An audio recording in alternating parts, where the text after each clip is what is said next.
Biography అయితే చెప్తానన్నమాట తెలుగులో. Video అయితే ఎండ్ వరకు అయితే చూడండి. మనకైతే తెలిసిందే హనుమంతుడు ఎంత ధర్మంగా ఉంటాడో, ఎంత సాయం చేశాడో శ్రీరామునికి. అటువంటి మహా వ్యక్తి మన హనుమంతుడు. ఆయన గురించి అయితే ఇప్పుడైతే తెలుసుకుందాం. భక్తి, బలం, ధైర్యానికి ప్రత్యేకంగా నిలిచిన దేవుడు ఎవరో కాదు, మన హనుమంతుడే. రామభక్తుడి కోట్లాది మంది హృదయాల్లో స్థానం సాధించిన హనుమంతుడి జీవితం ఎంతో ఆసక్తికరమైన ఈ వీడియో హనుమంతుడి జననం, రామాయణంలో చేసిన మహాకార్యాల వరకు తెలుసుకుందాం. జననం: హనుమంతుడు అంజనాదేవి మరియు కేసరి మహారాజులకు జన్మించాడు.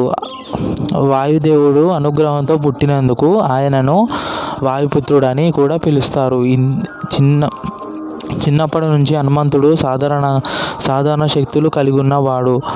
ఒకరోజు ఉదయం సూర్యుడిని పండు అనుకొని ఆకాశంలోకి ఎగిరి పట్టుకోవడానికి ప్రయత్నించాడు. దీంతో దేవతలు ఆశ్చర్యపోయారు. ఇంద్రుడు ప్రజాయుద్ధంతో హనుమంతుడిపై దాడి చేయగా ఆయన గాయమైంది. ఆ తర్వాత దేవతలు హనుమంతుడికి అనేక వరాలు ఇచ్చారు. హనుమంతుడు జీవితంలో పెద్ద మలుపు శ్రీరాముడిని కలవడం. రాముడిపై అపారమైన భక్తితో ఆయనకు జీవితాంతం సేవ చేశాడు. సీతమ్మలను వెతకడానికి సముద్రాన్ని దాటి లంకకు వెళ్ళిన ఘనత హనుమంతుడిదే. రావణుడి సైన్యం హనుమంతుడిని బంధించి ఆయన తోకకు నిప్పు పెట్టింది. అప్పుడు హనుమంతుడు మొత్తం లంకా నగరాన్ని అగ్నికి ఆయుత్తు చేశాడు. ఈ సంఘటన రామాయణంలో అత్యంత ప్రసిద్ధి ఘటనగా నిలిచింది. లక్ష్మణుడు యుద్ధం మూర్ఛిపోయినప్పుడు సంజీవని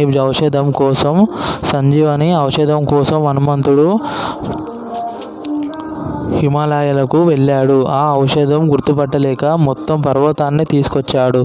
దీంతో లక్ష్మణుడు ప్రాణాలు దక్కించుకున్నాడు. హనుమంతుడు కేవలం బలానికి మాత్రమే కాదు, భక్తి, వినయం, నమ్మకానికి కూడా ప్రత్యేక. అందుకే ఈరోజు కూడా కోట్లాది మంది హనుమంతుడిని ఆదరిస్తున్నారు. జై శ్రీరామ్, జై హనుమాన్.